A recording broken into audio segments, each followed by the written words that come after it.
जय जिनेन्द्र। जो कल डिस्कशन हुआ था उसमें किसी का कोई क्वेश्चन है? कल जो डिस्कशन हुआ था उसमें किसी का कोई क्वेश्चन हो तो पहले बता दो, ताकि उसमें कोई क्वेश्चन हो तो मैं क्लैरिटी दे दूं।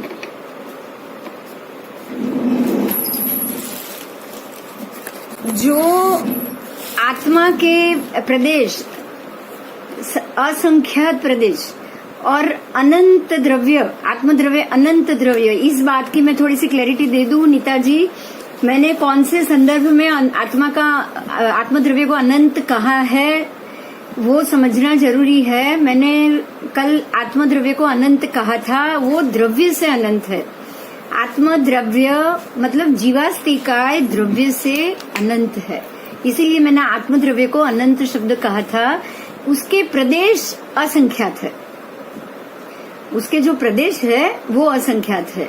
और आत्मद्रव्य जब पुद्गल अस्तिकाय के साथ मिलता है, एक शरीर बनता है। और कार्मण वर्गणा, आपको कल याद हो तो कल हमने जो कर्म वर्गणा का जो टॉपिक लिया था कि किस प्रकार से कार्मण वर्गणा हमारे शरीर के ऊपर लगती है, और आत्मा के 8 प्रदेश जो ढके हुए हैं, रुचक प्रदेश, उसकी संदर्भ में लिया था।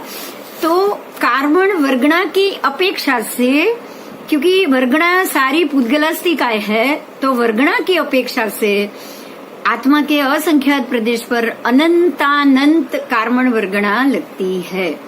ठीक है, क्योंकि जीव द्रव्य को अनंत अनंत अनंतानंत कहा गया है। आप सिर्फ इतना, जब भी मेरा कोई शब्द निकले तो वो स्पेसिफाई, क्योंकि आत्मद्रव्य एक ऐसा द्रव्य है जिसको अनंत शब्द भी लगा है, असंख्य शब्द भी लगा है। वो प्रदेशात्मक असंख्य है, लेकिन द्रव्य से वो अनंत।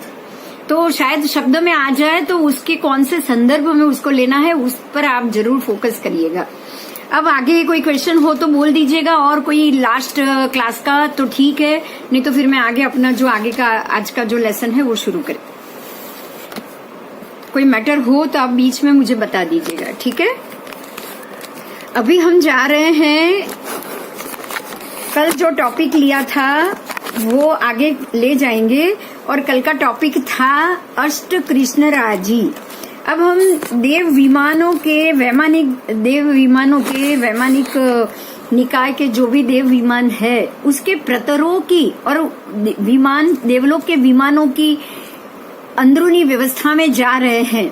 आपने देवलोक, 12 देवलोक कल जान लिए, 12 देवलोक, उसके ऊपर 9 ग्रैवेयक, उसके ऊपर 5 अनुत्तर विमान, उसके ऊपर सिद्धशिला, ये सारा हमने प्रोसीजर जो बाह्य रूप से है उसको तो समझ लिया। अब आपको 9 शब्द 2 बार आएंगे देवलोक में, उसकी भी मैं आपको क्लैरिटी दे दूं। एक तो है 9 लोकांतिक देव, 9 लोकांतिक देव जो 6ठे देवलोक में के नीचे ही स्थित है। दूसरा 9 ग्रैवेयक के देव, दोनों में बहुत अंतर है। आपके 9 शब्द 2 बार आएंगे, कंफ्यूजन में मत आना, क्योंकि 9 लोकांतिक देव अलग है और 9 ग्रैवेयक तथा 9 ग्रैवेयक के जो देवता है उनकी रुद्धि सब अलग अलग, मतलब ज्यादा होता है। 9 लोकांतिक देव की अपेक्षा से तो डेफिनेटली ज्यादा होता है। तो अब आप 9 लोकांतिक देव और 9 ग्रैवेयक दोनों को अलग रखोगे, दोनों को मिक्सअप मत करना, मैं पहले से बता देती हूँ।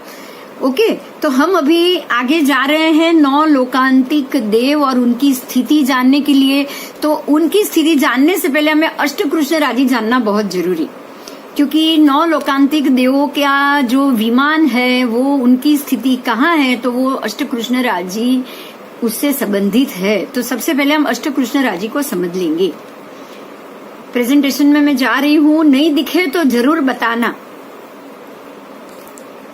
Okay, no problem. चलो अभी हम पहले 9 लोकांतिक देव की बात करेंगे, फिर अष्टकृष्ण राजी पे जाएंगे। पहले आप 9 लोकांतिक देव पे आ जाइए। देखिए, तीर्थंकर परमात्मा को तीर्थ का, जब उनके तीर्थंकर नाम कर्म निकाचन होता है और जब वह तीर्थंकर बनते हैं, तब वो तीर्थंकर प्रभु को तीर्थ प्रवर्तन की विनती करते हुए 9 लोकांतिक देव उनके पास जाते हैं।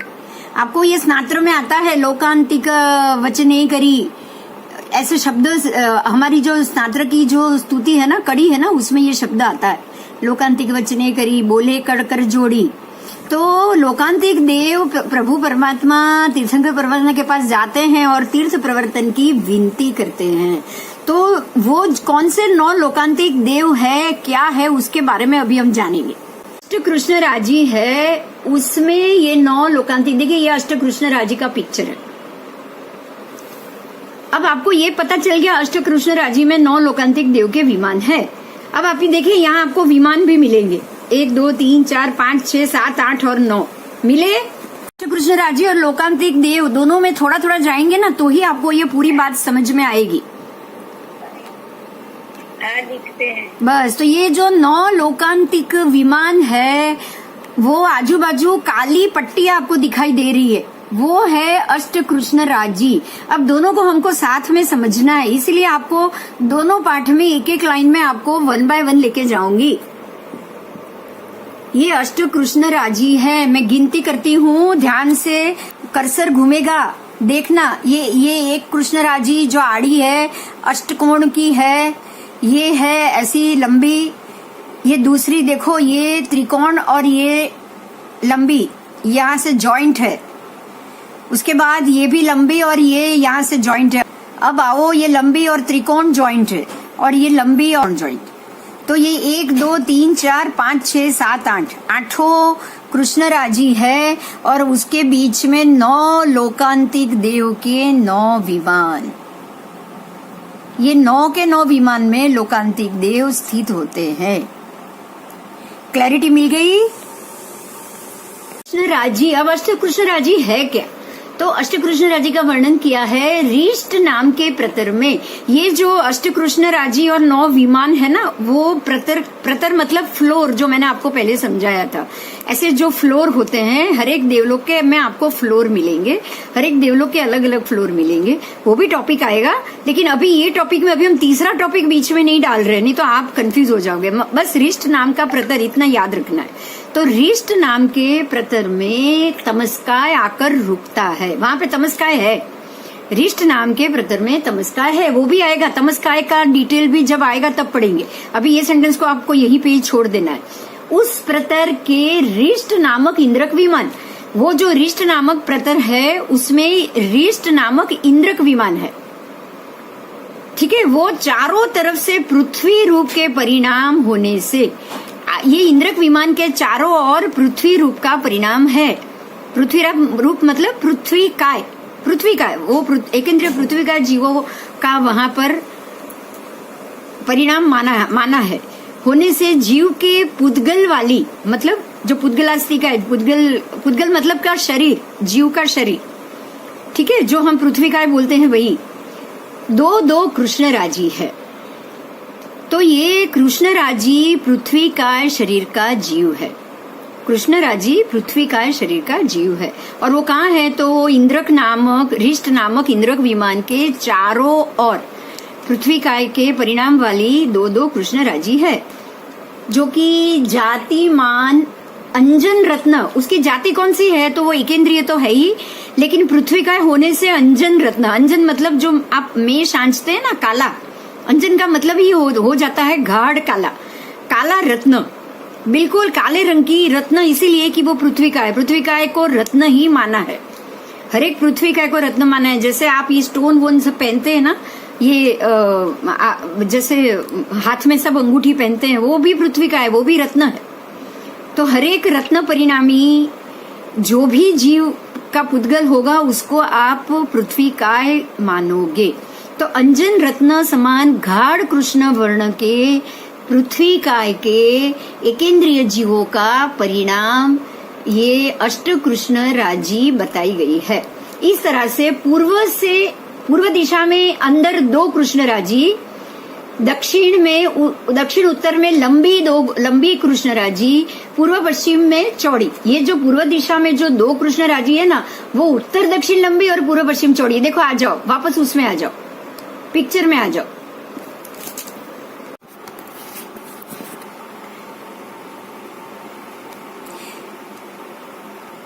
ये ऊपर पूर्व दिशा है, लिखा हुआ है पूर्व दिशा में, ये पूर्व दिशा लिखा हुआ है। अब पूर्व दिशा में उत्तर दक्षिण देखो चौड़ी है, ऐसे पूर्व पश्चिम लंबी है, ऐसे लंबाई में आएगा, और ये उसकी चौड़ी, मतलब गुजराती में पौड़ाई बोलोगे तो ऐसे जाएगा ये, बराबर। और ये पूर्व पश्चिम आएगी, और ये उत्तर और दक्षिण, समझ में आ गया। ऐसे ये दूसरा, ये भी देखो उत्तर और दक्षिण ऐसे लंबी है, पूर्व पश्चिम इतनी ही चौड़ी, वो जो लंबाई है, लंबा है वो उत्तर दक्षिण, और चौड़ा है वो पूर्व पश्चिम। क्लियर हुई मेरी बात। तो ये दो है पूर्व की, ये दो है पूर्व की। अब आओ नीचे, ये दो देखो, ये दो आ गई उत्तर की। उत्तर वाली लंबाई में जाओगे तो पूर्व पश्चिम आएगी, और चौड़ाई में जाओगे तो उत्तर दक्षिण आएगी। तो ये दोनों मिलके, ये दो मिलके पूरी दिशा को कवर कर रही है, पूरी उत्तर दिशा। यहाँ पे उत्तर है, यहाँ पे उत्तर लिखा हुआ है, दिख रहा है। तो उत्तर में ये दो आ गई। अब आओ नीचे पश्चिम में देखो, ये पश्चिम लिखा हुआ है, पश्चिम में ये दो आ गई और दक्षिण में ये दो आ गई। तो इस प्रकार से बराबर चारों दिशा में, दो पूर्व में, दो पश्चिम में, दो उत्तर में, दो दक्षिण में, ऐसे 2, 2, 4, 2, 6 और 8 कृष्ण राजी हो गई। और बीच में उसका जो रिष्ट इंद्रक विमान है वो बराबर मध्य में, ठीक है। और ये जो पूरा प्रतर है, मतलब जो पूरा फ्लोर है, ये पूरा एक फ्लोर की तरह है, उसका नाम भी आपको बता दिया गया है। आप आओ फिर से, ये फ्लोर को क्या समझोगे वो भी आप देख लीजिए। रिष्ट नामक इंद्रक विमान और रिष्ट नामक प्रतर, वो प्रतर का नाम ही है रिष्ट। यहाँ पे रिष्टा भ लिखा है, ये जो पिक्चर में है उसमें रिष्टा भ लिखा है, और प्रतर का नाम है रिष्ट। तो ये 8 प्रकार से कृष्ण राजी हुई। ये पिक्चर में समझ में आ गया, तो मैं आगे विवेचन में जाऊं। पूर्व और पश्चिम में जो बाह्य कृष्ण राजी होती है, पूर्व में और पश्चिम में जो बाह्य होती है वो षटकोण होती है, और जो अभ्यंतर है उसका आकार अलग है, वो लंबाई में है, बराबर। और दक्षिण तथा उत्तर में रही जो भी कृष्ण राजी होती है वो त्रिकोण होती है, जो बाह्य होती है वो। और अंदर की चारों के चारों लंब चौरस है, चतुष्कोण मतलब लंब चौरस है। तो ये अतः कृष्ण राजी में 2 षटकोण है, 2 त्रिकोण है और 4 चतुष्कोण है। इस प्रकार से आपकी 8 कृष्ण राजी हुई। अब हम आगे इसको पढ़ेंगे कि ये कृष्ण राजी अंदर की, पूर्व दिशा की अंदर की कृष्ण राजी अपने अंत से दक्षिण के बाहर की कृष्ण राजी को स्पर्श करती है। एक बार मैं आपको ले जाती हूँ, पिक्चर में ही ये समझा देती हूँ। देखिए ये पूर्व की है, ये पूर्व की कृष्ण राजी है, तो ये 1 और 1 2 पूर्व की है। तो ये दक्षिण की कृष्ण राजी ये से ज्वाइंट हो गई, यहाँ ज्वाइंट हो गई, दिख रहा है आपको, ये कोना बन गया। ये पूर्व की है, ये दक्षिण की है। ऐसे ही ये दक्षिण की है लंबी, और ये जो षटकोण है वो पश्चिम की है। अब एक कोना यहाँ बन गया। ऐसे आओ, यहाँ पे आओ, देखो ये है पश्चिम की और ये है उत्तर की। एक कोना यहाँ बन गया, यहाँ जॉइंट है। और ये चौथा बराबर, ये उत्तर और ये पूर्व, ये यहाँ जॉइंट हो गई, बराबर। और ये जॉइंट है तो यहाँ एक विमान है, ये जॉइंट है तो यहाँ एक विमान है, ये जॉइंट है तो यहाँ एक विमान है, और ये जॉइंट है तो यहाँ एक विमान, बराबर। तो पूर्व दिशा के अंदर की कृष्ण राजी अपने छेड़े से दक्षिण के बाह्य कृष्ण राजी को स्पर्श करती है, दक्षिण के अंदर की कृष्ण राजी पश्चिम की बाह्य कृष्ण राजी को स्पर्श करती है, पश्चिम के अंदर की कृष्ण राजी उत्तर के बाह्य कृष्ण राजी को स्पर्श करती है, और उत्तर के अंदर रही हुई कृष्ण राजी पूर्व दिशा की बाह्य कृष्ण राजी को स्पर्श करती है। ये 8 कृष्ण राजी अखाड़े की आकार वाली है। अखाड़े में जो आकार बनाया जाता है वो आकार वाली है। सभा स्थान में बैठने का जो आसन विशेष होता है वह अक्ष पाटक कहलाता है। उसमें भी सभा स्थान है, उसमें भी सभा स्थान में बैठक है, और बैठने में जो भी आसन होता है उसको अष्ट पाटक कहा गया है। उसके समान इन कृष्ण राजियों की आकृति होती है। कृष्ण राजी आकृति, इसकी आकृति ही वो आसन के समान है। ये 8 कृष्ण राज्यां विष्कंभ में मतलब चौड़ाई में संख्यात योजन प्रमाण है, चौड़ाई में, हाँ, लेकिन आयाम में लंबाई और उसकी परिधि असंख्य योजन प्रमाण होती है। कृष्ण राज्य यहाँ से जो है ना लंबाई में बहुत लंबी है ऐसे, लेकिन जो चौड़ाई है ना वो बहुत छोटी है। लंबाई तो आप यहाँ से यहाँ तक देख लोगे तो मतलब पूरा का पूरा कोना आ गया। ये आप मेरू के ब्रह्मा देवलोक के ऊपर चढ़ोगे तो ये पूर्व से लेके पश्चिम तक का जो पूरा ब्रह्म देवलोक का जो एरिया है, एक रज्जू की तरस नाड़ी है, उसमें पूरा एरिया इतना उसने कवर कर लिया। तो ये इसीलिए असंख्यात योजन कहा गया है, क्योंकि यहाँ आप गिनती नहीं कर पाओगे, ये आप गिनती नहीं कर पाओगे, क्योंकि ये पूरा एक दोनों मिलके ये पौना है, ये पौना है, दोनों मिलके पूरा एक योजन कवर कर लेते हैं। ये पूरा एक योजन कवर कर लेते हैं। आप देखोगे तो ये देखो, इससे ये सबसे ये जितना है ना, ये प्रतर जो षटकोण है उससे ज्यादा त्रिकोण वाला उससे भी बड़ा है। ये पूरा पूर्व से उत्तर से दक्षिण, पूरा पूर्व से पश्चिम कवर करता है, ये पूरा कवर कर रहा है। यहां भी आप देखोगे तो ये पूरा कवर कर रहा है। तो ये असंख्यात हो गया। अब ये जो चौड़ाई है ना वो संख्यात हो गई बस। तो ये संख्यात है लेकिन ये असंख्यात है। मेरी बात क्लियर हुई? तो ये और इसकी परिधि असंख्य योजन प्रमाण। परिधि मतलब पूरा प्रतर का पूरा एरिया, पूरा क्षेत्रफल, जैसे जम्बू द्वीप का पूरा एरिया आता है ना, वो परिधि होती है। तो ऐसे ही ये पूरा जो 8 के 8 कृष्ण राज्य का पूरा गोलाई में या स्क्वायर में एरिया वो परिधि हो गई। तो वो तो असंख्य योजन प्रमाण, उसका कोई कैलकुलेशन नहीं है। अब तमस्काय के प्रमाण को मापने के लिए जो देव की गति कही है वो जाएंगे। अब तमस्काय भी आएगा। तमस्काय का प्रमाण मापने में जो देव की गति कही है उस गति से जाने वाला कोई देव 15 दिन में इन कृष्ण राज्यों में से 6 राज्यों को पार कर सकता है। अब जो ये सारी जो गति है ना, जब तमस्काय आएगा तब समझेंगे आप। ये इस चीज को अभी तमस्काय में वापस जाएंगे तब इसको समझ में आ जाएगा। ओके, तमस्काय के समान ही इन कृष्ण राज्यों में घर ग्राम नहीं होते। देखिए, इन कृष्ण राज्य में ना कोई घर है ना गांव आदि है, कोई शहर सिटी ऐसा कुछ नहीं है। एवं सूर्य चंद्र और उसकी किरणें भी नहीं है। वहां पे क्या क्या नहीं है उसको समझो।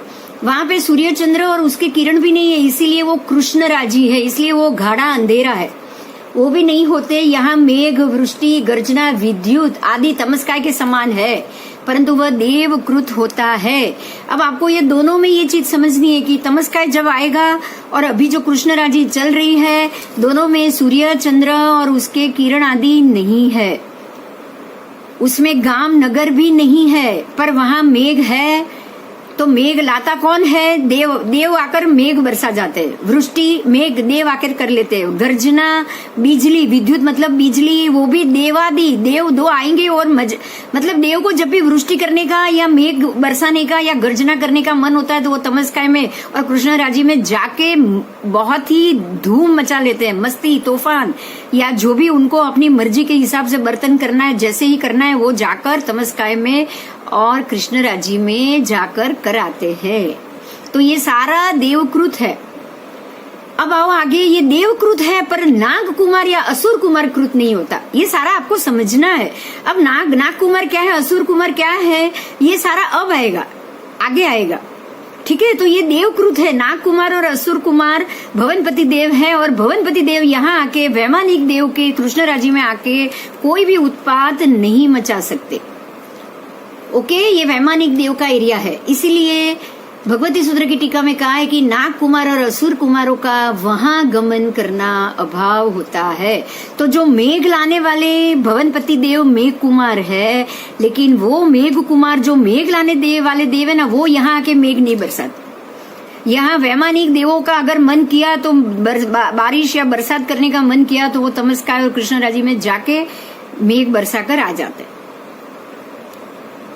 ओके, अब आगे आओ, इसके नाम आ रहे हैं।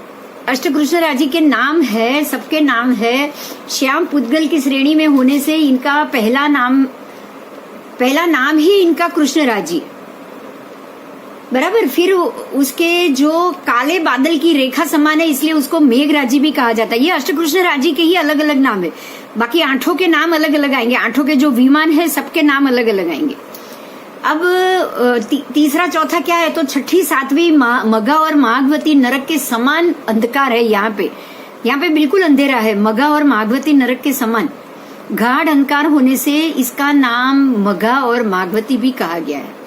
फिर 5, 6 क्या है, तो वात शब्द से घुमावदार वायु, यहाँ पर घुमावदार वायु भी घूम रहा है, और समान अंधारी और भयंकर अटवी है ये एरिया, ऐसा गाढ़ अंधेरा है यहाँ पे, इसलिए उसको वात परिघ और वात प्रतिक्षोभ भी नाम दिया गया है।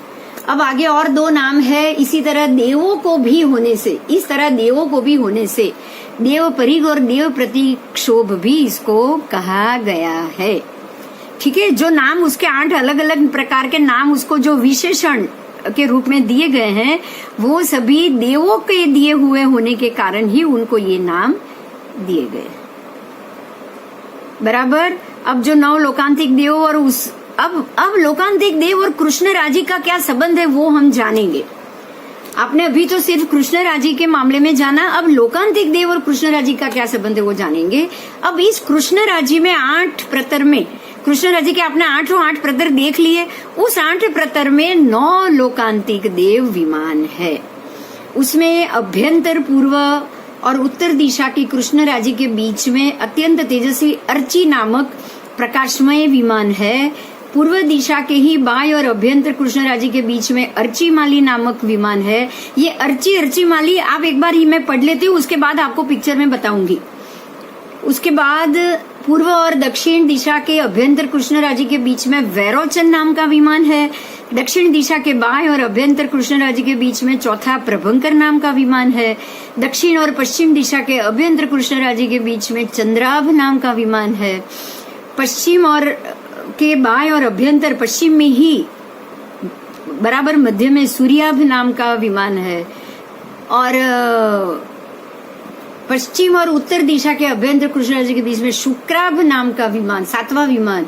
उत्तर दिशा और के बाय और अभ्यंतर के बीच में सुप्रतिष्ठाभ नाम का 8वां विमान है। आपको ये जानना है, ये जो सारे विमान के नाम है उसी के नाम से उनके देव है। सूर्याभ देव, शुक्राभ देव, प्रभंकर देव, वैरोचन देव, इस प्रकार से ही उनके नाम भी आएंगे।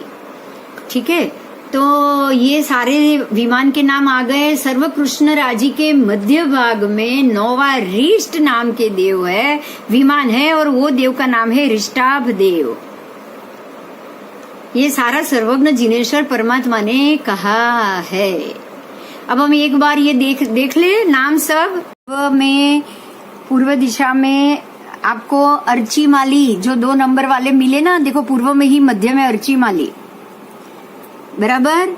और ये 1 नंबर अर्ची पूर्व उत्तर के बीच में है और अर्ची माली पूर्व में है, बराबर। ये 1 नंबर 2 नंबर। अब आओ तीसरे में, ये है तीसरा,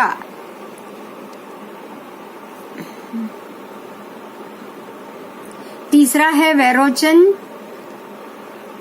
और ये चौथा है दक्षिण में ही बराबर 2 दक्षिण के बीच में प्रभंकर। अब आओ ये 5वां चंद्राभ, ठीक है, चंद्राभ देव। ये सब याद रखना, नाम के हिसाब से ही आ जाएगा। अब ये 6 नंबर में आओ नीचे, सूराभ देव। उसके बाद ये शुक्राभ देव, 7वां रिष्ट विमान। अब आओ ये 8वां सुप्रतिष्ठाभ देव विमान। और अब आओ ये 9वां बराबर मध्य में रिष्टाभ देव। ये रिष्टाभ देव का मध्य का विमान हुआ। 1 मिनट, हाँ, देव का नाम हो गया।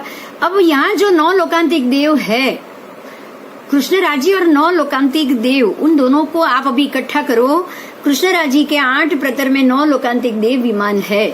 उसमें अभ्यंतर पूर्व और उत्तर दिशा की कृष्ण राजी के बीच में अत्यंत तेजस्वी, ये भी मैंने बोल दिया आपको, अब हम ये जानेंगे कि ब्रह्मलोक के अंत में अब ये कृष्णराज जी है कहाँ पे।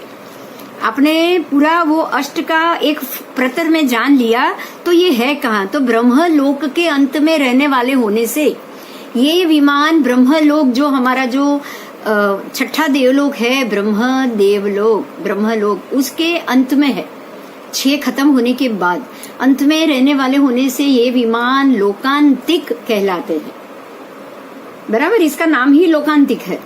और लोकांतिक देव, क्योंकि लोक के अंत में है, ब्रह्म लोक के अंत में है, इसलिए लोकांतिक हो गए। अब लोकांतिक देव संबंधी होने के कारण से ये विमान भी लोकांतिक कहलाएंगे। देव भी लोकांतिक, विमान भी लोकांतिक। तो ये 9 विमान घनवात, मतलब घन वायु के ऊपर रहते हैं। अब ये विमान कहाँ रहेंगे? देखिए, कोई भी देव लोक के विमान या तो घनवात पे है, या तनवात पे है, या घन वायु, या घन बर्फ पानी, उसके ऊपर ही रहेंगे, बाकी कई जगह पे नहीं रहेंगे। उसके नीचे ये होता है घन वायु का स्वरूप, जो उसको विमान को हवा में अधर रखता है।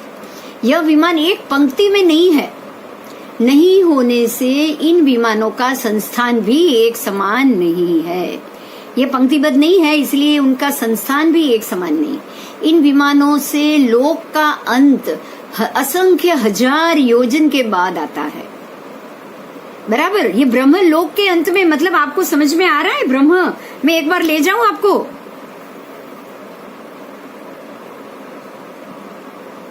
आ जाइए, आप ब्रह्म लोक के अंत में आ जाइए। देखिए,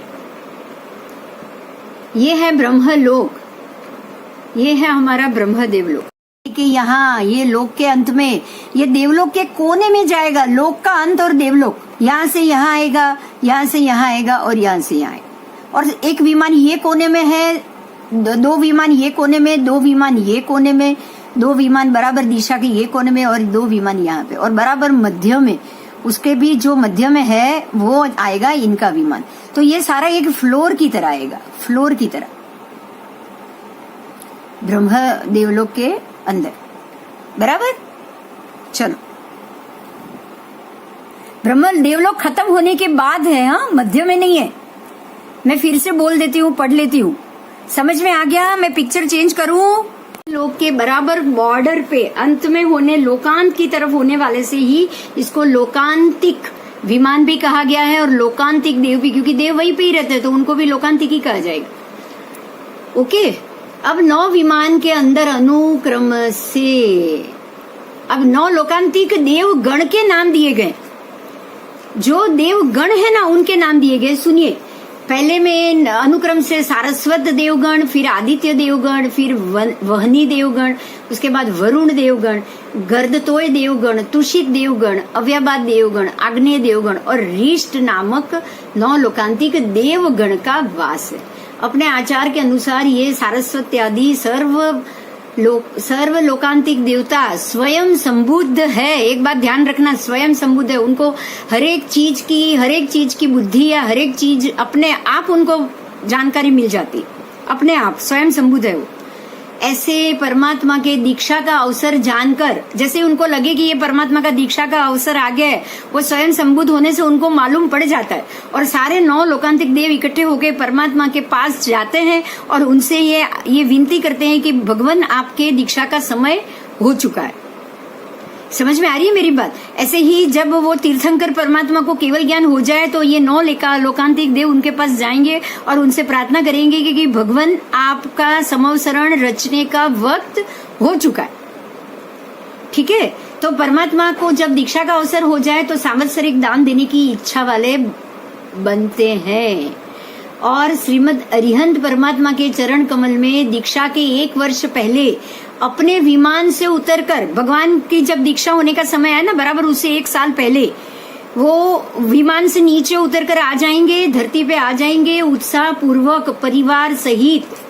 सुग्न मतलब ज्ञानी, जानकार वो देव इस तरह से विनंती करते हैं कि हे जगत परमेश्वर, हे त्रैलोक की बंधु, हे भगवंत, आप विजय प्राप्त करो, आप आनंद प्राप्त करो और धर्म तीर्थ की प्रवृत्ति करवाओ, अर्थात धर्म तीर्थ प्रवर्तन कराओ, जिससे तीर्थ सर्वलोक में सर्व लोगों को मुक्ति साम्राज्य के मार्ग में श्रेष्ठ कल्याणकार बनेगा, ऐसी विनती आकर वो करते हैं। इन लोकांतिक देवों में अव्याबाध नाम के देव सामान्य पुरुष की आंख की बरौनी ऊपर 32 पात्र बद्ध नाटक प्रकट कर सकते हैं। मतलब कोई एक सामान्य पुरुष की आंख की बरौनी के ऊपर, आपकी दृष्टि के ऊपर वो 32 पात्र बद्ध नाटक भी प्रकट कर सकते हैं, और फिर भी उस पुरुष को कोई विघ्न बाधा नहीं होती। मतलब इतने वो सामर्थ्यवान देव होते हैं। ठीक है, अव्याबाध मतलब कोई प्रकार की बाधा ना आए, फिर भी उस पुरुष को कोई विघ्न बाधा नहीं होती। इस तरह की शक्ति श्री भगवती सूत्र के 14वें शतक में के 8वें उद्देश्य में कहा गया है। मतलब हम भगवती सूत्र में ये कहा गया है कि ये 9 लोकांतिक देवों में अव्याबाध नाम के देव, जो इनमें ऐसे एक देव जो है वो सामान्य पुरुष हम जैसे लोगों की आंखों के सामने 32 पात्रबद्ध नाटक भी अगर वो प्रकट कर देना तो भी हमारी आंखों को कोई भी प्रकार का विघ्न या बाधा उत्पन्न नहीं होता। आप एक पलक भी नहीं लगाओगे और वो 32 पात्रबद्ध नाटक प्रस्तुत हो जाएगा। उतनी उनके अंदर सामर्थ्य होता है। ये सामर्थ्य होने के लिए एग्जाम्पल दिया है बस। अब इसमें ज्यादा डिटेल में हम नहीं जाएंगे, जो भगवती सूत्र के शतक में कहा है उसी को ही हमको मानना है। श्री जिनेश्वर सर्वज्ञ भगवंतों ने इस लोकांतिक विमान में रहे देवों की स्थिति, अब इनकी आयु स्थिति क्या है, उनके वहां पे आयु स्थिति 8 सागरोपम की कही है। ये लोकांतिक देवता बड़े पुण्यशाली होते हैं, वो शुभ आशय वाले होते हैं तथा एकावतारी होते हैं। ये एकावतारी हैं। अब ये बहुत बड़ी बात है। देखिए, एकावतारी का मतलब ये हुआ कि आने वाले जन्म में निश्चय से ही उनको मोक्ष प्राप्त होगा। कितनी अच्छी बात है, ये सोच लो। परमात्मा के कल्याणक में जाना, उनको आज्ञा देना, उनको परमात्मा को विनती करना, जाकर विनती करना कि आप तीर्थ प्रवर्ता हो, आप दीक्षा लो, आप जन्म लो, आप उनको ये सारी चीज बताना कि आपका अब उनका निर्वाण होने का समय आ जाए, या दीक्षा का समय आ जाए, या फिर दीक्षा के लिए जो दान देने का समय आ जाए, जो संवत्सरी दान है, वो सारे में इनको जाना है। तो वो कितने पुण्यशाली होंगे आप सोच लो, वो कितने शुभ आशय वाले होंगे वो आप सोच लो। और ये शुभ आशय, ये पुण्य ही है जो उनको दूसरे ही जन्म में मोक्ष देने वाला है। जो एकावतारी जीव है वही यहाँ पे जन्म ले सकते हैं, बाकी नहीं। ठीक है, निश्चय से मोक्ष में जाने वाले होते हैं। मतांतर में क्या कहा है उसमें हम नहीं जाएंगे, मतांतर को नहीं लेंगे, लेकिन जो भगवती सूत्र में कहा है हम उसको ही मानेंगे। अब आओ कल्पो प्रपन्न देवों के 10 प्रकार। चलो, ये लोकांतिक देवों में कोई बात है तो बताओ, चलो तो उसकी चर्चा कर ले हम। ठीक है, अभी हम आगे जाए प्रेजेंटेशन में। और कोई क्वेश्चन है, ये बोलो।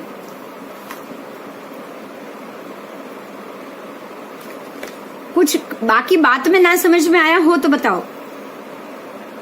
9 लोकांतिक देवों के मामले में, क्योंकि ये एकावतारी है, दूसरे ही भव में मोक्ष जाने वाले, इतने पुण्यशाली है।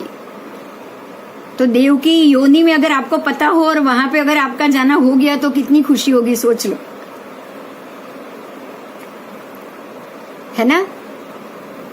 कि भाई हमको देव, अगर देव योनि में भी जाए तो पुण्य ऐसा कमाओ जो दूसरे ही भव में मोक्ष मिल जाए।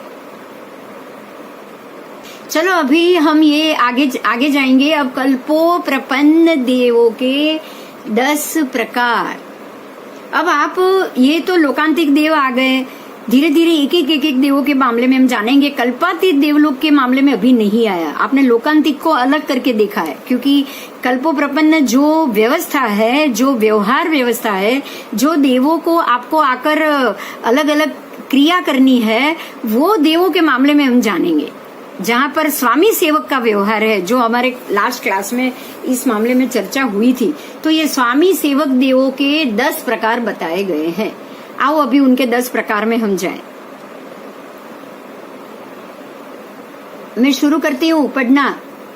ठीक है, जैसे मनुष्य लोक में राजा, फिर जागीरदार, फिर महाअमात्य, मतलब सेनापति, फिर नगर सेठ, फिर पुरोहित, फिर राज्य गुरु, फौजदार, सभासद, सामान्य व्यक्ति और चंडाल आदि जो भी शूद्र व्यक्ति जो काम करने वाले हैं, ऐसी अलग अलग प्रकार की व्यवस्था होती है। हर एक प्रकार एक के बाद एक कैटेगरी आप बोलोगे, ऐसे कैटेगरी बनाई गई है सामान्य मनुष्य लोक में। उसी प्रकार से उसी प्रकार की व्यवस्था और कर्तव्य पूर्ण करने वाले व्यक्ति देवलोक में भी होते हैं। उसके द्वारा राजा और प्रजा की सारी व्यवस्था, संरक्षण और सर्व व्यवहार सुचारू रूप से चलाया जाता है। उसी प्रकार देवलोक में भी, अब देवलोक के मैं बोल रही हूँ 10 प्रकार, सुनो। पहला है इंद्र, दूसरा है सामानिक, ये उत्तरोत्तर आपको बलवान मिलेंगे। इंद्र ज्यादा बलवान है और उससे ज्यादा आपको सामानिक उसके नीचे की कक्षा के मिलेंगे, उत्तरोत्तर एक के बाद एक नीचे की कक्षा के मिलेंगे। तीसरे है त्राय त्रिंशक देव, चौथे है पार्षद देव, पांचवे है आत्मरक्षक देव, छठा है लोकपाल देव, सातवें है सैन्य देव, आठवें है प्रकीर्णक देव, नौवें है अभियोगिक देव और 10वें है किल्बिषिक देव। जो आपके जो पहले दूसरे दिन जो सुनीता जी आपने प्रश्न किया था ना कि अलग अलग, तो ये 10 प्रकार की व्यवस्था है। ये 10 प्रकार के एक वैमानिक, ये कहाँ है ये देखो, ये 10 प्रकार के देवों से भवनपति, फिर वैमानिक, फिर ज्योतिष और वाणव्यंतर, चारों के चारों निकाय में देवलोक का तंत्र सुव्यवस्थित रूप से चल रहा है। ये चारों प्रकार खाली एक में वैमानिक में नहीं है, चारों के चारों निकाय में। इनमें सभी देव नीचे बताए गए अपने अपने अधिकृत कर्तव्यों में सदा पारायण रहते हैं। अब देखो, अब सबके कर्तव्य देखेंगे, हर एक का कर्तव्य देखेंगे, ठीक है। सबसे पहले देखो इंद्र का क्या कर्तव्य। इंद्र सबसे बड़ा होता है देवलोक में, जो पोजीशन में 10 देवों की पोजीशन में उसमें इंद्र की पोजीशन सबसे ऊपर। जिस देवलोक का स्वामित्व स्वयं प्राप्त किया होता है, ये इंद्र ने देवलोक का स्वामित्व स्वयं प्राप्त किया, उसको किसी ने इंद्र बनाया नहीं है, वो स्वयं प्राप्त करता है। और वहां के वर्तमान सर्वदेव जिसे अपने स्वामी के रूप में स्वीकार कर लेते हैं। ये हो गया, स्वामी है इंद्र और बाकी सारे सेवक है, और सेवक की एक के बाद एक कैटेगरी है। तो जिसको सर्वदेव अपने स्वामी के रूप में स्वीकार कर ले उसको इंद्र कहा गया। Simple logic. सभी बाकी के 9 प्रकार के जो सेवक है वो एक व्यक्ति को इंद्र के रूप में मान ले तो वो उनका स्वामी हो गया। अब दूसरा है सामानिक देव। एक इंद्रदेव, दूसरा सामानिक देव। सामानिक देव कैसे हैं? तो कांति और वैभव में उसकी क्रांति कैसी है, उसकी कांति कैसी। तो कांति और वैभव में इंद्र के समान रुद्धि है, वो उसकी रिद्धि सिद्धि, उसकी कांति बिल्कुल इंद्र के समान। उसके जैसी ही रुद्धि उनको भी प्राप्त हुई हो, और उनसे इंद्र भी सलाह लेते हैं। इंद्र को जब जरूर पड़े तो सलाह लेने के लिए वो सामानिक देव के पास जाएंगे, उनको सामानिक देव कहा गया है। ये बिल्कुल सामानिक का शब्द ही देख लीजिए, समानिक मतलब आपके शब्दों में ही जवाब है।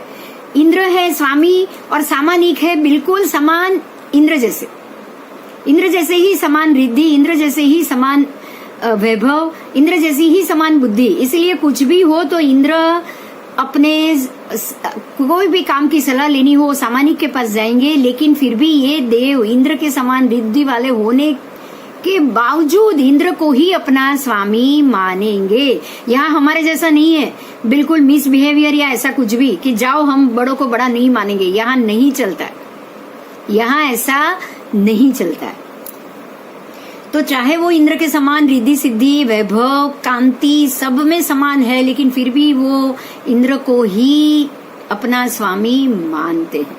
और ये देव भी अपने विमानों में रहते, इनका भी अपना विमान होता है। अब आओ त्रायंत्रिश, ये भी त्रायंत्रिश देव कहे जाते हैं, त्रायंत्रिशक नाम भी आएगा।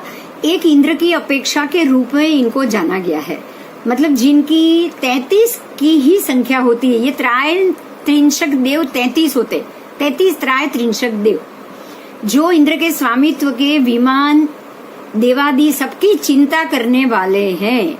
ये त्रायंत्रिशक देव 32 की संख्या 33 की संख्या में होते हैं और ये 33 त्रायन त्रिंशक देव इंद्र की सभी विमान की, इंद्र के विमान कब करना है, इंद्र का सिंहासन कब करना है, कब रेडी करना है, कब क्या करना है, वो सारी चिंता ये 33 देव करेंगे।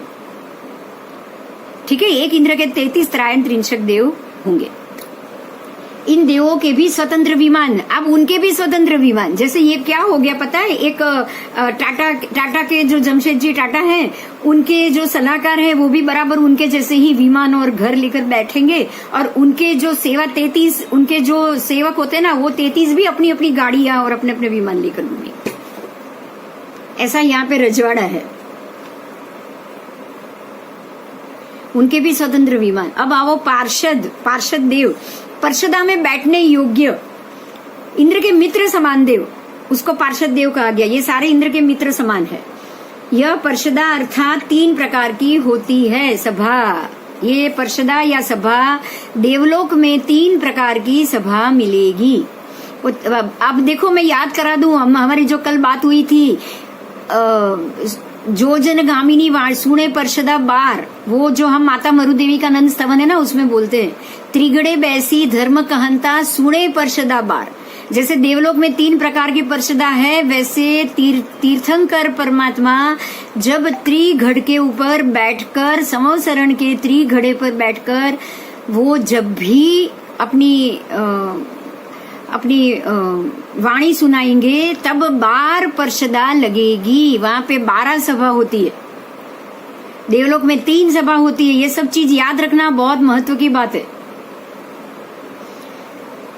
अब 3 सभा कौन सी है? जैसे हमारे जिस तरह राज शासन में भी आज वर्तमान में भी 3 सभा है, लोकसभा, राज्यसभा और सांसद, पार्लियामेंट की व्यवस्था। हमारे यहाँ भी ये 3 प्रकार की ही सभा है। लोकसभा अलग है, वहां से लोग छूट के अलग जाते हैं। राज्यसभा अलग है, वहां से जो सांसद है वो अलग जाएंगे, और पार्लियामेंट के सांसद भी अलग होते हैं। इसी तरह यहाँ भी हमको समझना है। अब इसको कैसे माना है? तो मध्यम, जगन्य, मध्यम और उत्कृष्ट, ऐसे 3 प्रकार की है। या फिर उसको बाह्य पार्षद, पार्षदा, मध्यम पार्षदा और अभ्यंतर पार्षदा, आपको ऐसे लेना। 3 है तो। और वहां बैठने वाले, वो पार्षदा में जो जो देव बैठेंगे वो सारे पार्षद देव हैं। ओके, अब 5वें नंबर में आओ, आत्मरक्षक देव। देखो आत्मरक्षक तो 5 नंबर पे आए, जो इंद्रों का रक्षण करने वाले होते हैं। जैसे आज आप देखते हो ना, जैसे मोदी के पीछे पीछे उनकी जो जेड सिक्योरिटी, सबकी अलग अलग सिक्योरिटी, इस प्रकार से इंद्रों की सिक्योरिटी करने वाले देव का नाम ही है आत्मरक्षक।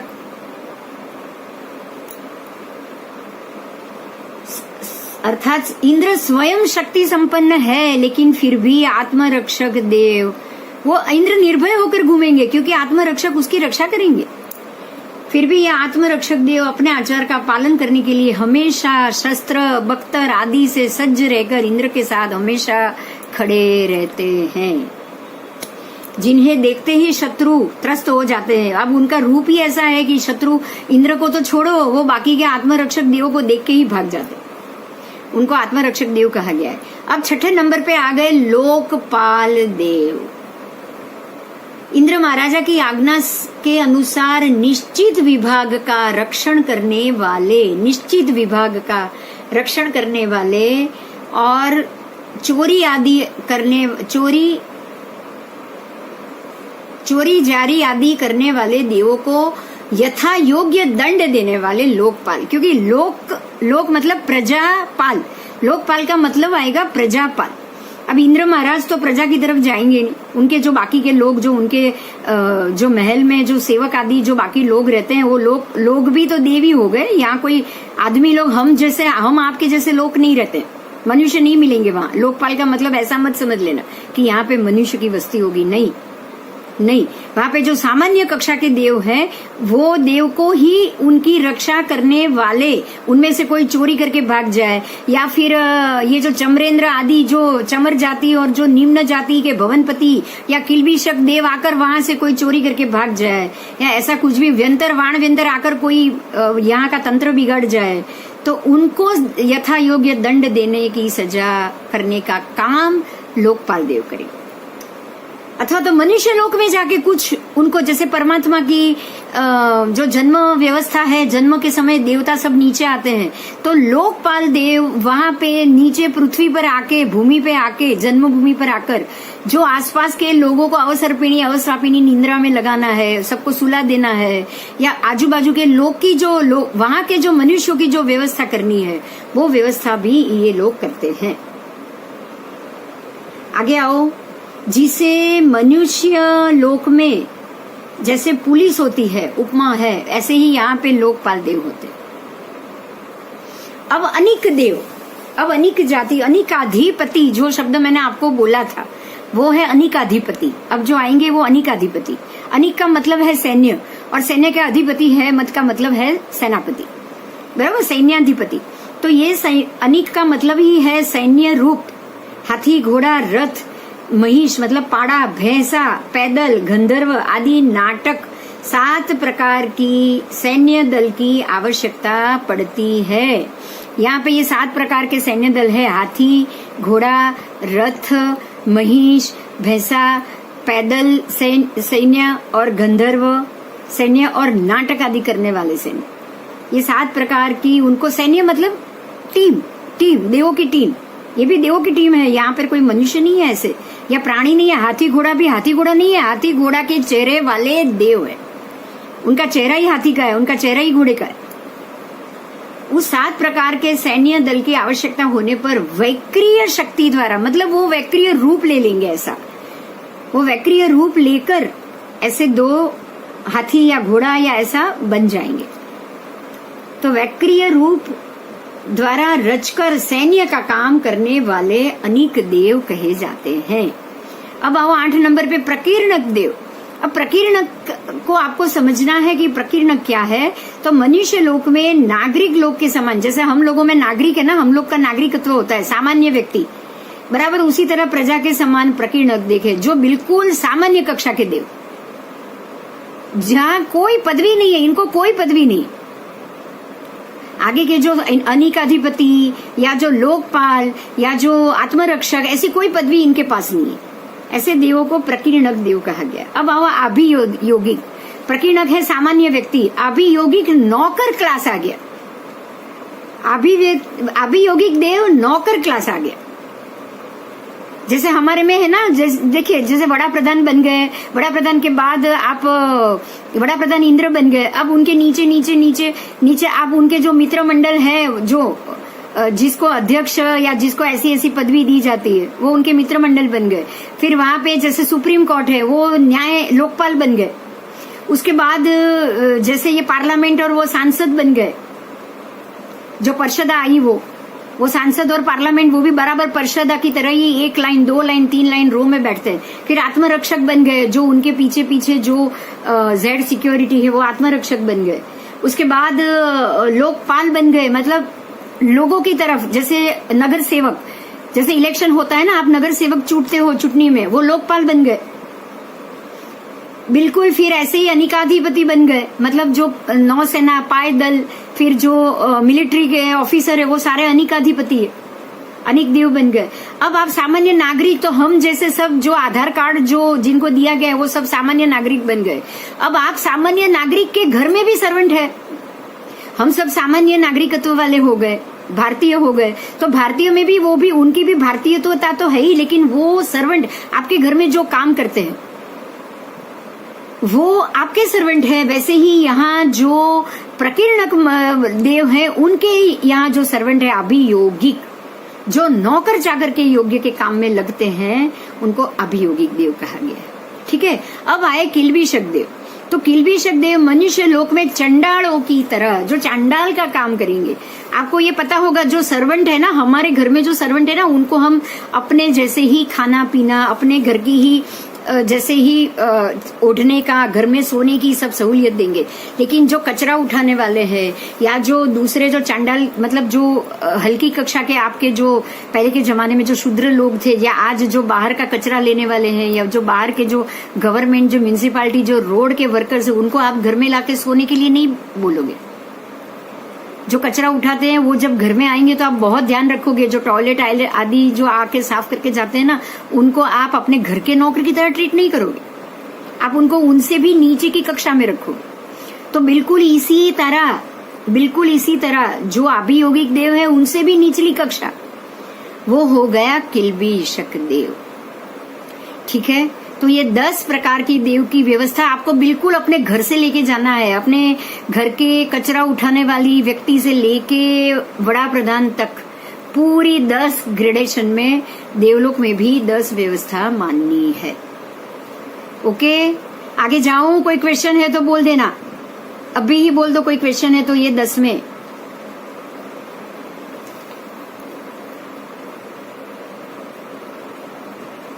ये 10 देव की व्यवस्था भवनपति और वैमानिक में है। खास करके 10 से 10 प्रकार की व्यवस्था कहाँ 2 जगह है, भवनपति निकाय और वैमानिक निकाय में। बराबर, इस प्रकार के देव है। वैमानिक में भी जो कल्पोप्रपन्न है वहीं पे ही, कल्पातीत में नहीं है, कल्पोप्रपन्न में ही है। देवों में यहाँ से थोड़ा सा बदलाव मिलेगा। व्यंतर तथा ज्योतिष्क देवों में त्रायंत्रिश और लोकपाल देवों के अतिरिक्त ये 2 निकाल के बाकी के 8 प्रकार के देव व्यंतर में और ज्योतिष में ये 10 नहीं है, 8 है। तो 8 में से 2 कौन सा निकाल देना है? तो लोकपाल देव और त्रायंत्रिश, जो 32 त्रायंत्रिश देव बोले थे ना, उनके आसपास 32 देवों की टीम रहती है, वो आप निकाल दो। और लोकपाल देव मतलब जो लोगों को सजा करने वाले या लोगों को, दूसरे देवों को सजा करने वाले, वो आप निकाल दो। बराबर, उसके अतिरिक्त 8 तो है ही। पहले बताए गए 10 प्रकार में समाविष्ट ये 2 को निकालकर ज्योतिष और व्यंतर में बाकी को आपको जानना है। हो गया? अब ये आपका हो गया है। बोलो कोई क्वेश्चन है? માત્રામાં જે લોકપાલના 4 અને ચંદ્રની પંક્તિ આવે છે, એમાં જે લોકપાલનું નામ આવે છે એ આ જ લોકપાલના દેવ? हाँ, लोकपाल तो यही आएगा। लोकांतिक और लोकपाल आपको दोनों को अलग करना है। हाँ, बराबर। अच्छा, लोकपाल आप कैसे करोगे? देखो, ये 10 व्यवस्था, जो अच्युत देव है उसके भी लोकपाल होंगे, जो आरत देव है, इंद्र है, उसके भी लोकपाल होंगे, है ना। अच्युत इंद्र और आरणेन्द्र, आर्तेन्द्र, ये सब नाम आते हैं ना, शक्रेन्द्र, सौधर्मेन्द्र, शास्त्र में सबके नाम आते हैं, तो सबके लोकपाल देव होंगे। हाँ, बराबर, परफेक्ट। जो 64 इंद्र है ना, वो 64 के ये 10 देव की व्यवस्था है। सीधी बात, समझ में आ गया। और ये 64 इंद्र की व्यवस्था भवनपति और वैमानिक में ही है, बाकी में भी है। तो ज्योतिष और वाण व्यंतर देवों में ये जो उसके जो इंद्र है, वहां पे सिर्फ 8 की व्यवस्था माननी है। क्लियर? बस, परफेक्ट। और किसी को प्रश्न तो पूछ लो। बहुत अच्छा प्रश्न किया आपने, सबको ज्यादा क्लैरिटी मिल गई। हाँ, ठीक है, चलो। अब जो आपने पढ़ा है वो कहाँ पे है वो भी मैं बोल देती हूँ, क्योंकि मैं हर एक पाठ में ये बोलूंगी। ये पूरी विगत तत्वार्थ सूत्र से त्रिलोक पन्नति से। अब देखो, ये त्रिलोक पन्नति क्या है आपको समझना है। त्रिलोक पन्नति, त्रिलोक सार, ये दोनों दिगंबर संप्रदाय के ग्रंथ है। ये दोनों दिगंबर संप्रदाय के ग्रंथ है। मतलब आपको यहाँ पे ये चीज, एक नई चीज जानने को मिल रही है कि दिगंबर संप्रदाय में भी उसके आगम, हमारे आगम और उनके ये जो प्रज्ञप्ति है, वो दोनों में पूरी की पूरी समानता है। आगम पाठ के हिसाब से देवलोक की व्यवस्था में ना दिगंबर में अलग है, ना श्वेतांबर में अलग। आगे चले। सर्वार्थ सिद्धि ऐसे पुस्तक में भी ये है, और यहाँ तक कि ये महापुराण में भी है, हिंदू के महापुराण में भी ऐसी ही व्यवस्था है। ये देखो, ये एक आपको नई बात मिल रही है। महापुराण तो हमारा जैनों का है नहीं, तो ये तो कॉमन है। देवलोक में जो देवों की व्यवस्था है वो जैनों ने बताई है और हिंदू ने अलग बताई है, ऐसा भी नहीं है। और राजवार्तिक, ये सब में से मिल रहा है आपको। ये तो पढ़ना ही पढ़ना है। त्रिलोक सार और त्रिलोक पन्नति दोनों दिगंबर के ग्रंथ है। तत्वार्थ सूत्र और आपने आगे इसमें जो आया ना भगवती सूत्र का शतक, वो सारा श्वेतांबर ग्रंथ। चलो अब आगे जाएंगे। देखो, प्रतर शब्द बार बार आ रहा है, बराबर। प्रतर शब्द बार बार आ रहा है और मैंने बोला है प्रतर का मतलब आप फ्लोर समझो। अब उसको हम समझेंगे किस प्रकार से है। तो ये है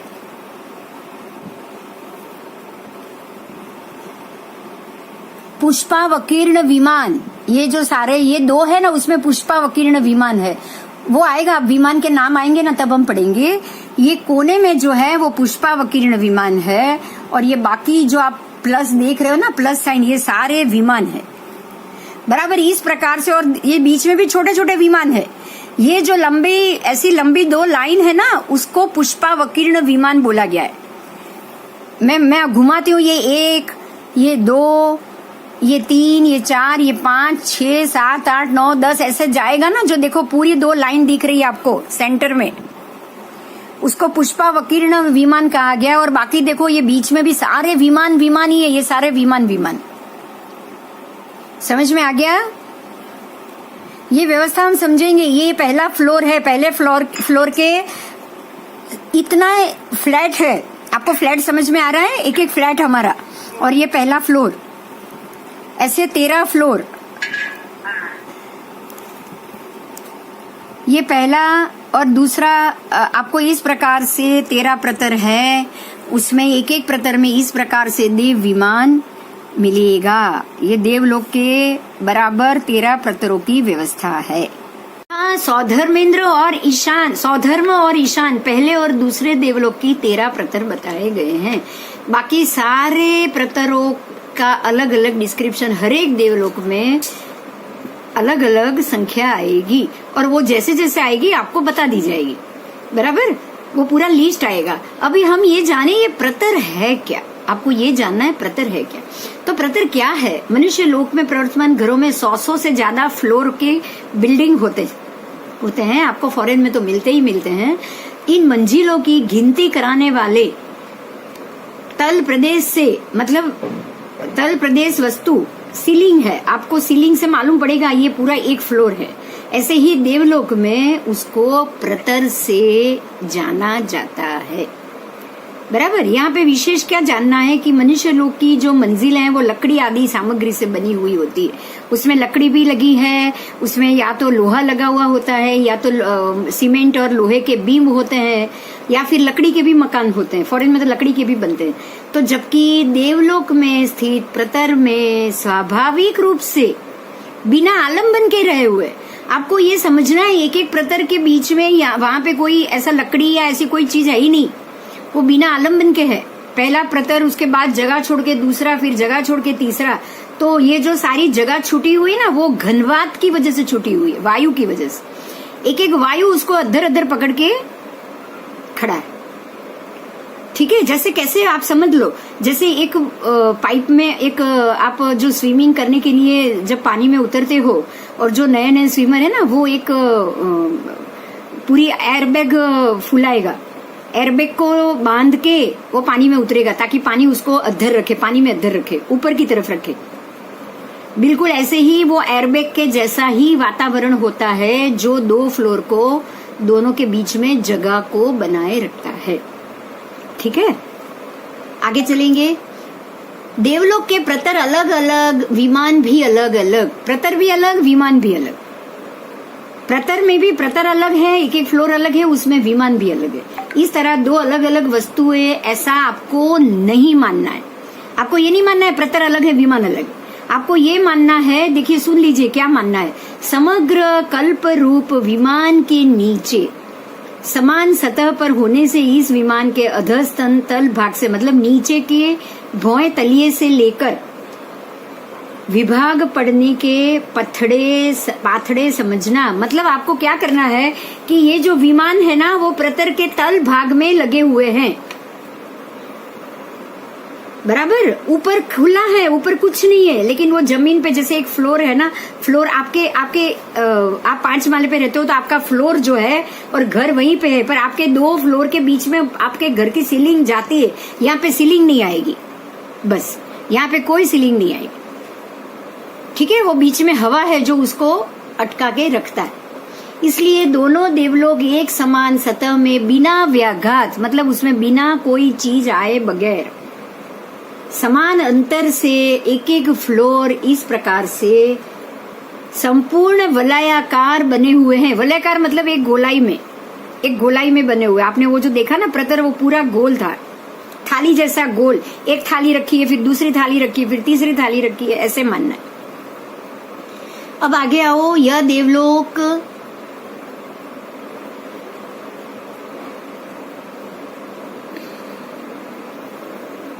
ऐसे पार्ट या स्तर कुछ कुछ दूरी से 13 की संख्या में स्थित है। मतलब ये ऐसे 13 प्लेट है, 13 फ्लोर है, जिसमें प्रथम सौधर्म और ईशान देवलोक के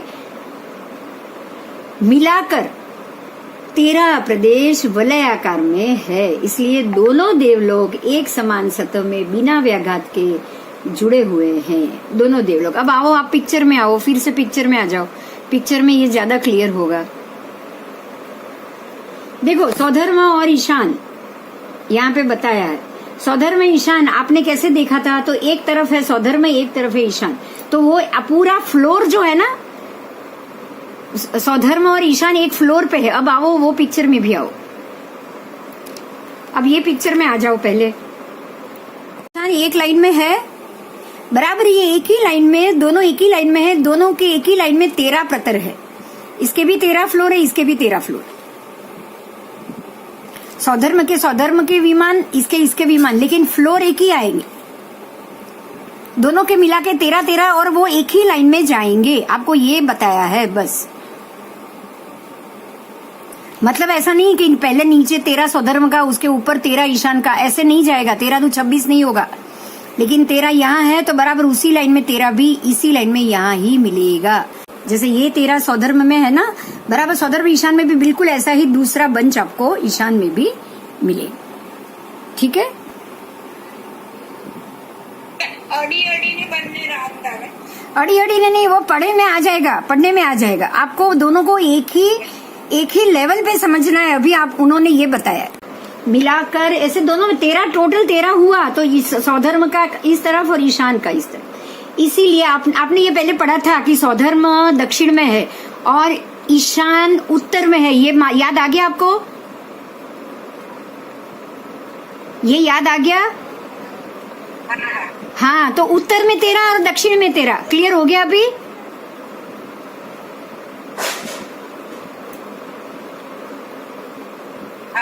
बस।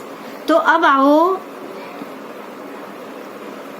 यहाँ देवलोक पूर्णेन्दु के आकार का होने से, पूर्णेन्दु मतलब पूर्ण इंदु का मतलब होता है पूर्णिमा का चंद्र। इंदु चंद्र का दूसरा नाम है। पूर्णेन्दु मतलब पूर्ण चंद्र पूनम का जो चांद होता है ना, वो आकार का ये देवलोक है। देवलोक ही पूर्णेन्दु है, पूरा बराबर गोलाई में है, गोल। तो 13 प्रतर वलयाकार में है।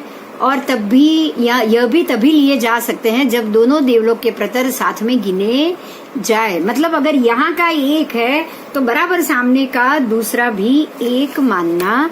उत्तर में एक मानोगे प्रतर, ऐसे ही दक्षिण में एक मानोगे। वापस उत्तर में दूसरा मानोगे तो दक्षिण में भी दूसरा मानोगे। अब आप आगे आओ। जब दोनों देवलोक के प्रतर साथ में गिने जाते हो, इसीलिए यह देवलोक महाविदेय क्षेत्र की ऊर्ध्व दिशा में, मतलब जहाँ नीचे महाविदेय क्षेत्र बिछा हुआ है ना, बराबर उसके ऊपर, बराबर सीधे फ्लोर में, सीधी सतह में होने से उस क्षेत्र की अपेक्षा से, मतलब पूर्व महाविदेय की तरफ का और पश्चिम महाविदेय की तरफ का और मध्य भाग से आधा आधा विभाग करो। समझ में आया मेरे आपको? बराबर महाविदेय के ऊपर है ये, तो पूर्व का भी पूर्व भाग करो और पश्चिम का भी पश्चिम करो और बराबर मध्य भाग से आधा आधा विभाग करो। तो एक मेरु से दक्षिण दिशा में और एक मेरु से उत्तर दिशा में ऐसे 2 विभाग हुए कि नहीं हुए? बात समझ में आई मेरी? आप जमीन पे आ जाओ, बराबर मेरु को देखो। मेरु के पूर्व में पूर्व महाविदेय है, मेरु के पश्चिम में पश्चिम महाविदेय है। राइट और रॉन्ग? तो इसको बिल्कुल उत्तर और दक्षिण में इनको समझना है। उत्तर में ईशान देवलोक समझना है और दक्षिण में सौधर्म। एक मेरू से दक्षिण में भरत क्षेत्र है, वो तो मालूम है ना। मेरू से दक्षिण में भरत क्षेत्र है, बराबर। और मेरू से उत्तर में ऐरावत क्षेत्र है, हाँ या ना। वहां पे काम आएगा, क्योंकि बराबर मेरू के दक्षिण विभाग में भरत क्षेत्र है और बराबर मेरू के दक्षिण विभाग में ऊपर ऊर्ध्व जाने पे सौधर्म देवलोक है। तो सौधर्म देवलोक भरत क्षेत्र के नजदीक आ गया, बराबर नीचे ही भरत क्षेत्र है। और भरत से सौधर्म इंद्र को ऐरावत में जाने के लिए तो पूरा का पूरा उल्टा क्रॉस करना पड़ेगा। तो वहां के इंद्र की वो ड्यूटी वहां के इंद्र की हो गई, यहाँ की ड्यूटी यहाँ के इंद्र की हो गई। तो पांचों भरत में जब तीर्थंकर पर्वत में जन्मेंगे ना, तो पांचों भरत में सौधर्म देव ही जाएंगे, इंद्र। और पांचों ऐरावत में जब, तभी उसी समय दोनों में एक साथ परमात्मा जन्म लेते हैं। भरत और ऐरावत में तो परमात्मा का जन्म एक साथ ही होता है। तो यहाँ सौधर्म 5 रूप लेंगे, वहां पे ईशान इंद्र 5 रूप लेंगे। 5 रूप लेंगे तभी तो पांचों भरत में जा पाएंगे ना। आप पंच रूप सुनते हो कि नहीं? पंच रूप धरी प्रभु को हाथ में लेते हैं, गोद में बिठाते हैं। तो 5 सौधर्म इंद्र क्यों बनेंगे, क्यों बनते हैं? क्योंकि 5 भरत में एक साथ परमात्मा जन्म लेते हैं।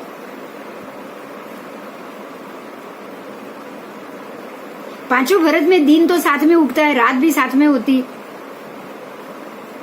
और पांचों भरत में तीर्थंकर परमात्मा भी एक वक्त में एक साथ में जन्म लेते हैं। पांचों भरत में एक ही आरा होता है, एक जैसा ही आरा प्रवर्तमान होता है। ये बात भी सही है। हाँ, बस धीरे धीरे वो ભરત ક્ષેત્રમાં સૌધર્મેન્દ્ર જ પધારે। હા, સૌધર્મેન્દ્ર એની ક્રિયા કરવા, સૌધર્મેન્દ્ર ભરતમાં આવે અને ઈશાનેન્દ્ર એરાવતમાં જાય। તો પછી આપણે શાસ્ત્રમાં કેમ એવું કે છે કે ઈશાન ઇન્દ્ર કહે મુજે આપો? हाँ, तो हरेक देव 5-5 रूप लेते हैं।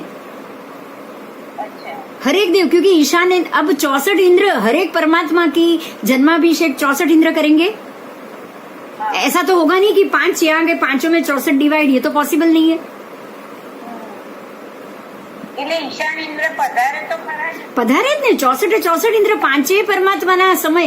अभी आप ये सोचो, 5 भरत और 5 ऐरावत, 10 परमात्मा का जन्माभिषेक तो एक साथ हो रहा है। हाँ, तो 10 के 10 में 64 इंद्र एक साथ ही जाएंगे, 64 ही जाएंगे।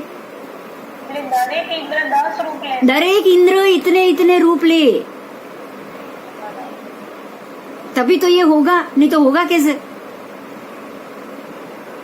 ના, આપણે કીધું ને કે અહીંયા સૌધર્મેન્દ્ર પધારે ને ત્યાં यहाँ पे जो पंच रूप लेते हैं ना, पंच रूप, एक भगवान को चामर ढलेंगे। જે હાથમાં લેવા, हाँ, ખોળામાં લેવા। तो इसमें क्या होगा? हाँ, इसमें क्या होगा? हाँ, वो मेन पर आप सुनिए, उसमें क्या होगा? हर एक जगह 64 इंद्र गए, तो मतलब सब इंद्रों ने 10 रूप तो ले लिया, लेकिन 10 रूप लेने के बावजूद भी हर एक जगह पे एक इंद्र ऐसे होंगे जो और 5 रूप बनाएंगे। हाँ, मेन मेन है वो और 5 रूप बनाएंगे, एक जगह पे उसके 5 रूप होंगे। तो हर एक 5 भरत में सौधर्म इंद्र के 5, मतलब उनके तो 25 रूप हो गए।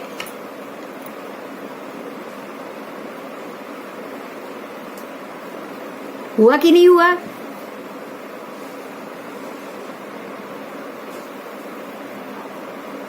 हाँ, बताओ। बस ऐसे गिनती करेंगे हम, ठीक है? कुछ क्लियर ना हुआ हो या कुछ बात हो तो आप जरूर अगले क्लास में बता देना। पर ये पेज मैं खत्म कर लूं, कोई देरी नहीं हो रही ना, मेरे को ये पेज खत्म करना है, आधा नहीं छोड़ना है। कर लेती हूं मैं, ठीक है? अब आओ, इसी प्रकार सनत कुमार और महेंद्र देवलोक के लिए भी समझना है। यहाँ भी बिल्कुल ऐसे है, जैसे ये 2 देवलोक है, ऐसे ही सनत और महेंद्र तीसरे और चौथे में भी बिल्कुल इस प्रकार से है। तो ये 2 देवलोक भी मिलकर 12 प्रतर, वहां पे प्रतर कितने हुए? वहां 13 नहीं है, 12 प्रतर। वहां पे 12 प्रतर है, वहां आपको 13 प्रतर नहीं मिलेंगे। और दक्षिण दिशा के 12 प्रतरों के स्वामी सनत कुमारेंद्र, देखो बिल्कुल इस प्रकार से आया। तो वहां पे जो दक्षिण दिशा के देव है ना 12 के 12 प्रतर, वहां पे सनत कुमारेंद्र, क्योंकि सनत देवलोक दक्षिण में है और महेंद्र देवलोक उत्तर में है, तो उत्तर के जो देव इंद्र हुए वो सनत कुमार महेंद्र और दक्षिण के जो हुए वो सनत कुमारेंद्र। उसके बाद पांचवें ब्रह्मलोक, अब पांचवा देव आया ब्रह्म देवलोक।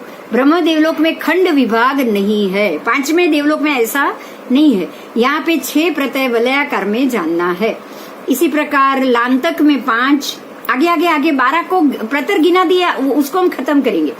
लांतक में 5 प्रतर, महाशुक्र में 4 प्रतर, सहस्त्रार में 4 प्रतर, ऊपर ऊपर ऊपर जाते जाते प्रतर घट रहे। वलयाकार में समझना, आरण और अच्युत इन दोनों में मिलकर आणत प्राणत। બિંદુબેન, हाँ અહીંયા પાંચમો બ્રહ્મદેવ છે ને, તમે પહેલા છઠ્ઠો દેવલોક બ્રહ્મલોક કીધું હતું ને, हाँ, तो 5મો બ્રહ્મ છે તો 6ઠો, 1 મિનિટ, પહેલા આગળમાં તમે એમ કીધેલું કે છઠ્ઠો દેવલોક બ્રહ્મદેવલોક છે। 1 મિનિટ, इसी तरह लांतक, 1 મિનિટ, આમાં 5મો બ્રહ્મ દેવલોક લખ્યો છે, પેલામાં 5મામાં નામ વાંચી લો, હવે પિક્ચરમાં ને આમાં કેમ ફરક છે જોઈ લે। તમે છઠ્ઠો બ્રહ્મદેવલોક એ લોક, 1 સેકન્ડ, હા 1 સેકન્ડ, નામ આવે આમાં? આમાં નામ નથી આવે, આમાં નામ સાથે છે ને, આપણે એ પણ ટેલી કરી લઈએ। ઓકે, 12 દેવલોકના નામ સાથે આવશે, આમાં બી નથી। એક નામ વાળું બી હતું ને, देखो आ पहलो, बीजो, तीजो, चौथो, 5મો ने 6ઠો ब्रह्म लांतक। 5મો ब्रह्म છે बराबर, 5મો ब्रह्म છે, क्योंकि ब्रह्म लांतक પછી શુક્ર સહસ્ત્રાર એ પ્રમાણે જાય છે। આમાં નામ નથી પણ હા સાચી વાત છે, ગાથામાં બ્રહ્મ લાંતક એવી રીતે આવે છે। મને ગાથા યાદ આવી ગઈ, ગાથામાં બ્રહ્મ છે 5મો છે ને લાંતક છે એ 6ઠો છે, એટલે પેલામાં 5માની સાઈડમાં બતાવ્યું છે એ પરફેક્ટ છે પિક્ચરમાં બી। એમાં 6ઠું આવેલું લખેલું કે હું બોલી, તમે ત્યાં છઠ્ઠું બોલ્યા, એટલે હું બોલીને લખેલું નહીં આવ્યું હોય। હા, તો મિચ્છામી દુક્કડમ, મારાથી 6 નંબર બોલાઈ ગયો। 5મો બ્રહ્મ છે, ક્યોંકि લાંતક છે 6ઠો છે, બ્રહ્મ લાંતક એવી રીતે ગાથામાં આવે છે। આ નવ લોકાંતિક દેવમાં તમે 6 દેવથી નીચે, ઉભા રહો 1 મિનિટ। હા, તો 6ઠો, 1 મિનિટ, આપણે પાછા લખાણમાં જઈએ, એમાં શું લખ્યું છે જોઈએ એટલે ખબર પડે। એમાં લખવા પ્રમાણે જ હું બોલી છું, એટલે હવે એમાં લખાણમાં કઈ જુદું છે। સારું, ચલો આવું બધું ધ્યાન રાખશો ને તો મને બહુ ગમશે। જો આ 6ઠો લાંતક દેવ આમાં લખેલું આવ્યું, વાંચો। 6ઠો 1 2 3 4 5, 6ઠો બ્રહ્મદેવ અને 5મો બ્રહ્મદેવ અને 6ઠો લાંતક દેવલોક। હવે આપણે પેલું જે વાંચ્યું છે ને એમાં આવીએ પાછા।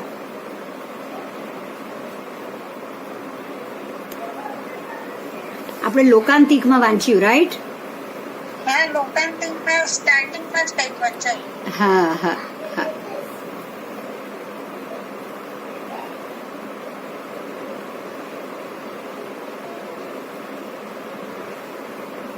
ये विमान ब्रह्मलोक के अंत में, હવે તો મારી ભૂલ, હું 6 નંબર ભૂલથી બોલી ગઈ। ઓકે, हाँ, तो 5મા દેવલોકની અંતમાં છે। 5મા દેવલોક એટલે 5 और 6 के पूरे 5 के अंत में, मतलब आपको कॉर्नर में लेना है। कॉर्नर में जैसे 9 एक साथ पिक्चर में बताया ना, वो महात्मा ने उसको सोच के ही बनाया होगा। वो जो नीता जी आपका जो पिक्चर का मैं जो बताया हुआ है ना, वही सही है। 5वें के अंत में ही है, 6ठे मेरे से गलती से 6 नंबर निकल गया। ठीक है, आप उसको 5वां ही समझना। चलो क्लियर થઈ। हाँ, बस तो आप 5वां देवलोक है वो ब्रह्म देवलोक है। देखो यहाँ नाम के साथ आया है, प्रतरों की संख्या का यंत्र जो हमने यहाँ पढ़ लिया ना, वो नंबर के साथ दिए गए हैं। मैं एक बार इसको बोल दूं, सौधर्म में 13 प्रतर और 6 पहला, फिर ईशान के भी 13। सुनो સાંભળો હવે। हाँ, एमा ब्रह्म 5મું આવ્યું છે। देखो, पहला है सौधर्म देवलोक, उसमें 13, दूसरा ईशान 13, तो दोनों के 13 फ्लोर हो गए, 13 इस तरफ 13 इस तरफ। विमान अलग अलग है लेकिन फ्लोर एक ही आएगा। फिर तीसरे और चौथे में 12, फिर 5वें में 6 आया, तो ब्रह्म देवलोक के अंत में, और 5वें और 6ठे के अंत में आएगा, मतलब 5 पूरा होने के बाद आएगा। अब आओ छठे में लांतक। बोल सु। વચ્ચે આવે છે પિક્ચર બરોબર છે नहीं, वच्चे तो किलबिशक देव है, बीच में नहीं है। पिक्चर बराबर है, वो साइड में लिए हुए हैं। पिक्चर बराबर है, उसको साइड में लिया। हाँ, बस वो लोकांत एक तरफ के लोकांत में। उसके बाद छठा है लांतक, उसके 5 प्रतर। माँ शुक्र है, उसके 4 प्रतर। सहस्त्रार है, उसके 4 प्रतर। आणत और प्राणत दोनों के है 4 प्रतर। आरण और अच्युत दोनों के है 4 प्रतर। नए ग्रवेयक में 9 प्रतर। 5 अनुत्तर का एक ही प्रतर है, 5 अनुत्तर। जैसे मैंने बोला था ना, एक फ्लोर ही है, एक ही है बस, उसमें 5 इस प्रकार से। ऐसे कुल 62 प्रतर वैमानिक निकाय के हुए। ठीक है, आज आपके वैमानिक निकाय के प्रतरों की संख्या हो गई। अब हम आगे ये प्रतर किस प्रकार से हैं, ये उसका पिक्चर भी आपको प्रतारात्मक 14 राजलोक का पिक्चर बताया है। देख लो, ये फ्लोर के हिसाब से कैसे दिख रहे हैं, आप ये देख लो। देख लिया, देख लिया। उसमें ये जो पिंक कलर है वो फ्लोर है, और जो व्हाइट है ना वो घनवात है। फिर से फ्लोर है, फिर से घनवात, फिर से एक प्रतर, फिर से एक घनवात, फिर से एक प्रतर, फिर से एक घनवात। वायु बराबर। अब ये जो 62 प्रतर जो हमने पढ़े ना, उसके 62 इंद्र, सबके 62 प्रतर के जो 62 विमान है, उसके नाम और उसकी पूरी लिस्ट अब हम अगले क्लास में देखेंगे।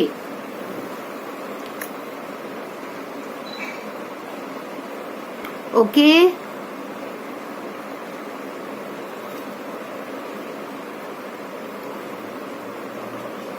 कोई प्रश्न है?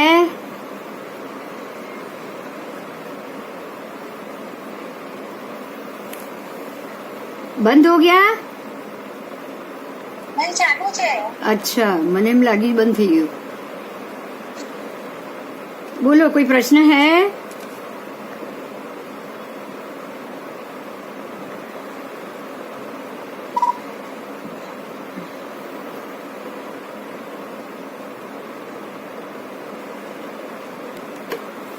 ठीक है, कोई प्रश्न है तो पूछ लो, नहीं तो फिर अगले क्लास में लोग निकल गए शायद, बहुत देरी हो गई।